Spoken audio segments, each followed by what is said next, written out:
धर्म स्नेही सत श्रद्धालु यहाँ पर उपस्थित आप सभी भव्यवर पुंडरीक पुण्यात्मा महानुभाव,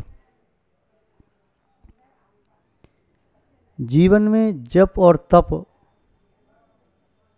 क्यों आवश्यक है? क्या जप और तप के बिना जीवन सफल और सार्थक नहीं हो सकता? नहीं हो सकता। जप और तप दोनों आधार हैं मोक्ष मार्ग के। जप और तप दोनों साधन हैं आत्मशोधन के। जप और तप दोनों आलंबन हैं संसार सागर से पार होने के लिए। बिना जप और तप के मोक्ष संभव नहीं है। बिना जप और तप के शाश्वत सुख संभव नहीं है। बिना जप और तप के अनंत ज्ञान संभव नहीं है। अनंत शक्ति संभव नहीं है।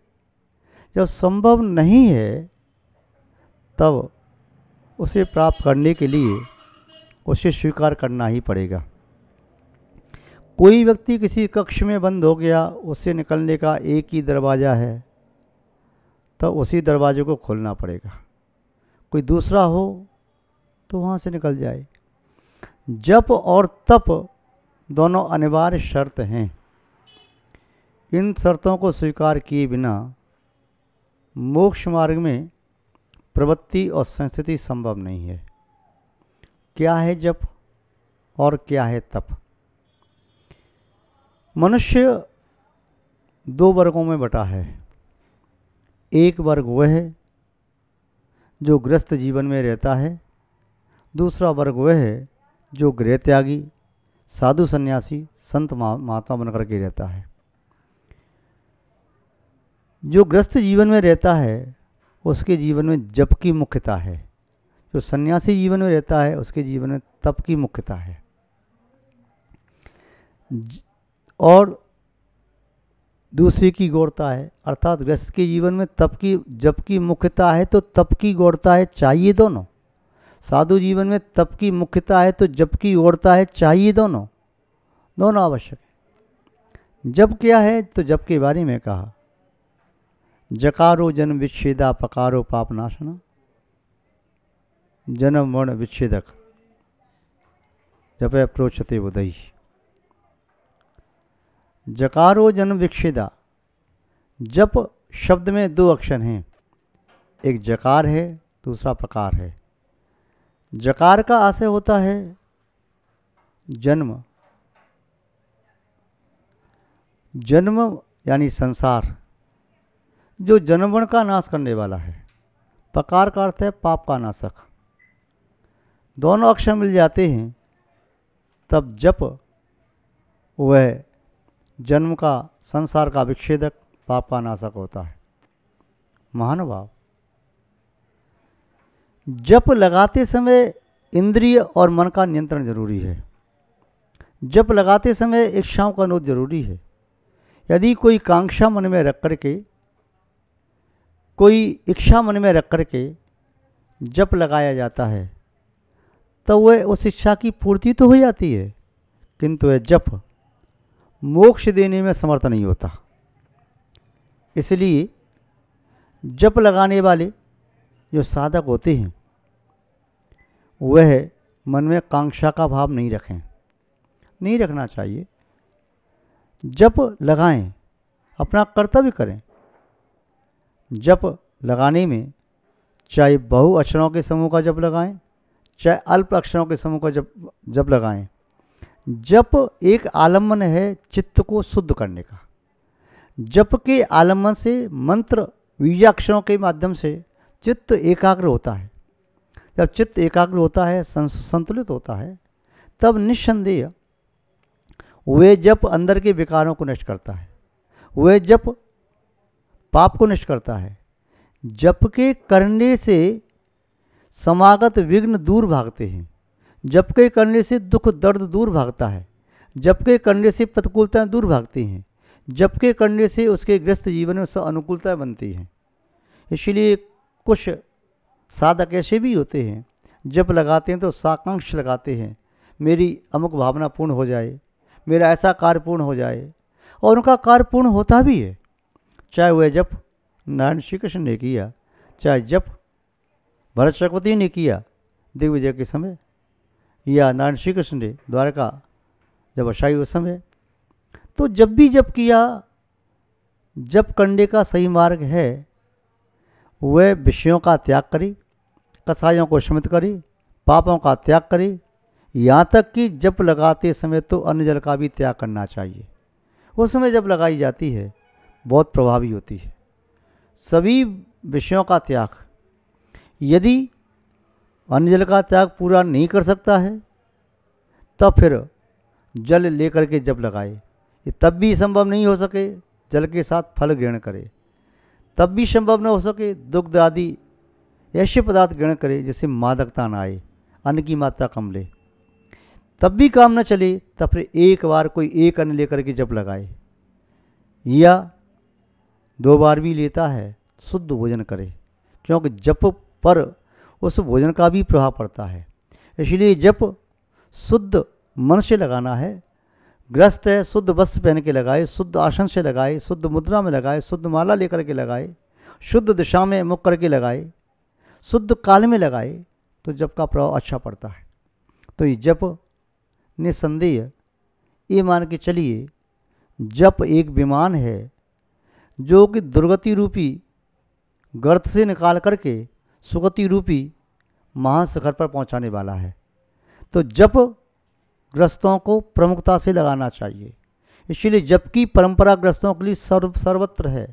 पूजा करो तो जप करो, स्वाध्याय करो तो जप लगाओ, दर्शन करने जाओ मंदिर तो जप लगाओ, साधु के पास जाओ तो पहले कायस्थ करो जप लगाओ, चाहे दान देते हो तो उसके पहले शुद्धि बोलो, जप लगाओ, महामंत्र का उच्चारण करो। तो जप लगा करके ही कोई कार्य करो। समाधि की साधना करो तो जप लगाओ, कोई भी कार्य करो जाप तो लगाओ। यहाँ तक कि भोजन भी करो तो भी जाप लगाओ, पानी पियो तो जाप लगाओ, शुद्धि के लिए जाओ तो जाप लगाओ, शयन करना है तो जाप लगाओ, सुबह उठे तो जाप लगाओ, चलते फिरते उठते बैठते भी जाप लगाओ। तो जाप उसके लिए बहुत महत्वपूर्ण कह दिया। अब तप, जप के साथ जो साधना कर रहा है वह साधना उसका तप हो गया। इच्छा नोदो तपा, इंद्रियों पर नियंत्रण करना तप है, तो गृहस्थ करता है। अब साधक की अपेक्षा से देखें, तप का अर्थ होता है तारने वाला, तप का अर्थ होता है पवित्र करने वाला, अथवा तप जो तप्तायमान करे, किसको? आत्मा को। बाहर के आताप तो शरीर को तपाते हैं, किंतु इच्छानोद का तप एक ऐसी अग्नि पैदा होती है जिसमें आत्मा शुद्ध होती है। जैसे अग्नि, बाह्य अग्नि में कोई वस्तुएं तपा करके शुद्ध की जाती हैं, स्वर्ण आदि धातु शुद्ध की जाती हैं, ऐसे ही आध्यात्मिक तप में, धार्मिक तप में, इस तप में आत्मा को तपाया जाता है। आत्मा ज्यों-ज्यों तपती जाती है, ज्यों-ज्यों तपती जाती है, निखरती चली जाती है। और तो साधक जो होता है, सन्यासी होता है, संत महात्मा होता है, वह तप करता है। वह तप करने वाला ही तपस्वी है, वह साधना करने वाला साधक है। वह कौन होना चाहिए? आचार्य समंतो स्वामी ने तो लिखा है, विषयासा वसातीतो निरारंभो परिग्रह ज्ञान ध्यान तपोरक्त तपस्वी से प्रशस्यते। तपस्वी तब बन पाता है जब विषयासा वसाती, तो विषय कसायों की आशा से अतीत वह छोड़ दिया, उसके पार आ गया, विषय कसाय के समुद्र को तैर करके पार कर लिया। विषय आशा वसाती, तो निरारंभो, जिसके पास कोई आरंभ नहीं है, खेती नहीं करता, व्यापार नहीं करता, सेवा नहीं करता, चाकरी नहीं करता, उद्योग धंधा नहीं करता। परिग्रह, तो अपरिग्रह, निरारंभो निरापरिग्रह, परिग्रह से रहित है, वह किसी भी परिग्रह के जाल में फंसा हुआ नहीं है।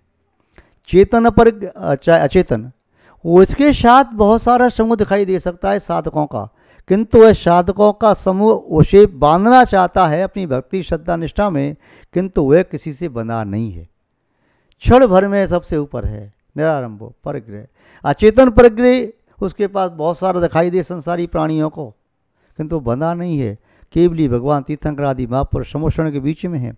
अज्ञानी पुरुष कहेगा अरे इतना इतना परिग्रह तो साथ में लेके चल रहे, ये काय के साधक हैं, किंतु वे परिग्रह उनके पास दिखाई आपको दे रहा है, अज्ञानी व्यक्ति को दिखाई दे रहा है, क्योंकि दूसरे के चित्त को आप जान नहीं सकते, इसलिए बाह्य वस्तु को देखे कह सकते परिग्रह है, उसके चित्त की शुद्धि उससे जानते हैं। तो परिग्रह से रहित, विषयासा वशाती तो निरारंभो परिग्रह, यह विषय कसाय के सागर को पार कर लिया है, निरारंभ हो गई, आरंभ को छोड़ दिया है, आरंभ की सांकलें तोड़ दी हैं, परिग्रह के सूक्ष्म बंधन भी तोड़ दिए हैं। अब वह मुक्त होकर के ज्ञान ध्यान तपोरक्त, ज्ञान में समझ ज्ञान में निरंतर चल रहा है। 5 प्रकार का ज्ञान, वाचना, प्रक्षणा, अनपेक्षा, आमनाय, धर्मोपदेश, से 5 प्रकार स्वाध्याय के रूप में ज्ञान में लगा है। तत्व चिंतन, ज्ञान का चिंतन, अपनी आत्मा का मुहुर्मुहु बार बार अनुचिंतन अवलोकन, अनुचिंतन अवलोकन, पुनः ध्यान, ध्यान चित्त को एकाग्र करके धर्म का आश्रय लेकर के ध्यान कर रहा है। वह धर्म ध्यान के किसी भी एक उपाय का आलम्बन लेकर के वह ध्यान में संलग्न है, ध्यान में संलग्न हुआ, ध्यान निरंतर हुआ, धर्म ध्यान से सुख ध्यान तक पहुँचता है। उसके बाद तप, ज्ञान ध्यान तपो रखता, तो तप का आशय है इच्छा नो दो तपा, इच्छाओं को रोक दो, तप होता है। मन की तरंगे बांध ले बस हो गया भजन, आदत बुरी सुधार ले बस हो गया भजन, इतना सा बात है। तप का आशय है साधना करना, साधक सहता है, साधक वह होता है जो सहता है, किसी से कुछ कहता नहीं। साधक वह है जो वातावरण को देकर के बहता नहीं, अपने आप में रहता है। साधक की 2 बात समझ में आई, जो किसी से अच्छी बुरी बात कहता नहीं, मुख से बोले बिना उसका आचरण सब कुछ बता देता है। तो साधक कहता नहीं, सहता है। साधक वाह्य प्रसंग को देख करके उसमें बहता नहीं, वह अनुकूल प्रतिकूल वातावरण को देख करके अपने आप में रहता है। वह साधक होता है, तप करता है। तप के भी 2 भेद हैं, एक तप वह है जो बाहर से देखने में आता है, एक तप वह है जो बाहर से देखने में नहीं आता। बाहर से देखने में आता है वह तप तो मिथ्या दृष्टि भी कर सकता है, किंतु अंतरंग के तप को जो बाहर से देखने में नहीं आता उसे संभव दृष्टि ही कर पाता है। संभव दृष्टि बाह्य तप भी करता है, ऐसा नहीं करता, किंतु बाह्य को मिथ्या दृष्टि भी कर सकता है, अंतरंग तप को संभव दृष्टि ही करता है। वह मिथ्या दृष्टि अंतरंग तप भी करता है तो बाह्य दिखावटी भी करता है, अंतरंग में वो बात नहीं होती, किंतु संभव दृष्टि बहिरंग तप भी करता है तो अंतर आत्मा से अनुसूत होकर करता है, उसका बहिरंग तप भी कर्म निजा का कारण है। अंतरंग तप मोक्ष मार्ग में गति प्रदान करने वाला है। तो दोनों प्रकार के तपों को साधक तपता है। जैसे तप के 12 भेद हैं, ऐसे ही जप के मुख्य रूप से 4 भेद हैं। वे 4 भेद का पालन साधक करता है। साधु अंतिम जप को करता है। पहला वैखरी, मुख से बोल बोल के जाप करना। तो जो बोल बोल के जाप करने में, कीर्तन आदि करने में चित्त स्थिर होता है, तो गृहस्थ बोल बोल के जाप भी कर सकता है, किंतु ऐसे पुण्य थोड़ा कम मिलता है। फिर बाद में जाप को थोड़ा सा जोर से न बोल करके थोड़ा सा ओंठ हिलें, वो 500 ऐसे जाप करना, उससे थोड़ा सा पुण्य और ज़्यादा बढ़ता है, मन और स्थिर होता है। पुनः तीसरा क्रम है कि अब ओंठ भी न हिलें, केवल जिब्या मन में, वह मुख में घूमती रहे, उच्चारण होता रहे। यह 3 नंबर का जाप है, इसमें पुण्य और ज़्यादा बढ़ता है। 4 नंबर का है अब जिब्या भी न हिले, केवल मन से ही जाप करते रहें सूक्ष्म, वह अपने आप का अवलोकन करते हुए। ये 4थे प्रकार का जाप है। माना कि यदि प्रथम प्रकार की जाप करते हैं तो 4 आने पुण्य का आशय होगा, दूसरे प्रकार की करते हैं तो 8 आने आशय होता है, तीसरे प्रकार की करें तो 12 आने, और 4थे प्रकार की करते हैं तो 16 आने। तो श्रावक क्रम क्रम से उस सीढ़ी तक पहुंचता है। साधक उसे प्राय करके बोल बोल करके जाप करने की इतनी आवश्यकता नहीं पड़ती, और जाप करते समय ओठ भी उसके हिलते नहीं हैं। वह साधक जिब्या को हिलाते हुए जाप करता है अथवा मांस की जाप करता है, इस प्रकार की वह जाप करता है। फिर वह जाप से आगे बढ़ जाता है तो साधक का क्रम हुआ ध्यान और तप में हो गया। ज्ञान में लीन, ध्यान में लीन और तप में लीन। ज्ञान में किसी एक बिंदु में चित्त की एकाग्रता हो जाना वो ध्यान बन जाता है। और चित्त को रोक करके एक में लगाना, ये रोकने की प्रक्रिया, ये तप हो जाता है। तो तप 6 प्रकार के बाह्य तप हैं, जैसा जिनागम में बताया। अनशन, उलोदर, व्रत प्रशंकान, रस प्रत्याग, वितुष्यासन, कायक्लेश, ये तप हैं। अनशन, अन्न जल आदि 4 प्रकार के आहार का त्याग कर देना, विषय कषाय का त्याग करना, अनशन हो गया। नियत काल के लिए या सुदीर्घ काल के लिए, अनियत काल के लिए अनशन हो गया। उनोदर, अनशन में तो सब कुछ त्याग कर दिया, कुछ ग्रहण नहीं कर सकते, अन्न नहीं, जल नहीं, कोई प्रकार का फल नहीं, कुछ नहीं। उनोदर में अपने उदर से कम भोजन लेना, भूख लगी है 4 रोटी की, 3 रोटी लेना, 2 लेना, 1 लेना, आधी लेना, 1 ग्रास लेना। अपनी इंद्रियों को कसना, जिससे इंद्रियां उच्छृंखल न हो, उत्तेजित न हो। और पुनः ये देखना कि मैं शरीर की शक्ति से नहीं जी रहा, मैं अपनी आत्मा की शक्ति से जी रहा। जब साधक बुद्धि पर उपवास करता है, तब करता है, तो आत्मशक्ति जागृत होती है। तो उनुदर। वृत्ति पर संज्ञान, अब आहार कर रहा है, नियम ले लिया, इतनी वस्तु लूंगा, इससे ज़्यादा वस्तु नहीं लूंगा, 2 वस्तुएं, 4 वस्तुएं, 6 वस्तुएं, 10 वस्तुएं, 20 वस्तुएं, नियत कर लिया। बहुत सारी खाद्य सामग्री थी, किंतु नहीं, त्याग करके इतने से लूंगा। अपने आप को कस रहा है, अपने शरीर को, इंद्रियों को कस रहा है और आत्मशक्ति को प्रकट कर रहा है। तो वृत्ति प्रश्न का रस पर त्याग, रसों का त्याग कर दिया। सट रस भोजन है, बड़ा स्वाद ले रहा है, बहुत आनंद से खा रहा है, किंतु नहीं, वह साधक है। तो वह जब करने वाला भी त्याग करता है, रसादि का त्याग करता है, और साधक भी त्याग करता है। तो रसों का त्याग कर दिया, 1 रस का, 2 रस का, 3 का, 4 का, 5 का या 6 का ही त्याग कर दिया। रस पर त्याग। विभूति शेषासन, वह साधना कर रहा है, जाप लगा रहा है, तब कर रहा है, आसन लगा के बैठा है, बस मस्त है, शरीर के कष्ट का एहसास नहीं। तो वह विभक्ति शेषासन, एकांत में जाकर के जाप करना, तपस्या करना, ये विभक्ति शेषासन। विभक्त मान एकांत में सैया आसन आदि लगाना। काय क्लेश, सर्दी में नदी के किनारे खड़े हो गए, गर्मी में धूप में खड़े हो गए, वर्षा काल में वृक्ष से खड़े हो गए, शरीर को कष्ट दे रहे हैं, किंतु शरीर को ही कष्ट दे रहे हैं, आत्मा मलिन नहीं हो रही। शरीर की क्षमता देख रहे हैं, कितनी क्षमता है, मैं कितना सहन कर सकता हूँ, मेरी परिणामों क्षमता बनी रहे। तो ये कायक्लेश तप है। ऐसे ही क्षेत्र तप होते हैं, प्रायश्चित, विनय, वैयावृत्ति, स्वाध्याय, व्युत्सर्ग और ध्यान। कोई भूल होती है, चूक होती है, अपराध होता है, व्रतों में दोष लगते हैं, गुरु से एक निवेदन करके प्रायश्चित लेना, वो जो कुछ भी कहें श्रद्धा से स्वीकार करना। वो शरीर में रहते हुए शरीर में नहीं रहता, आत्मा में लीन होता है। और पुनः कायोत्सर्ग जब दीर्घकालीन हो जाता है तो ध्यान बन जाता है। महानुभाव, ये जप और तप, ये दोनों ही मोक्ष मार्ग में चलने के लिए 2 कदम हैं। इनके माध्यम से श्रावक और साधक परंपरा से मोक्ष की मंजिल को प्राप्त करने में समर्थ होते हैं। हम और आप सभी जप और तप को अपनी शक्ति अनुसार अवश्य करें। आप सबका मंगल हो, शुभ हो, कल्याण हो। हम आपके प्रति ऐसी मंगल भावना भाते हैं। इन्हीं मंगल भावनाओं के साथ अपनी शब्द श्रृंखला को विराम देते हैं।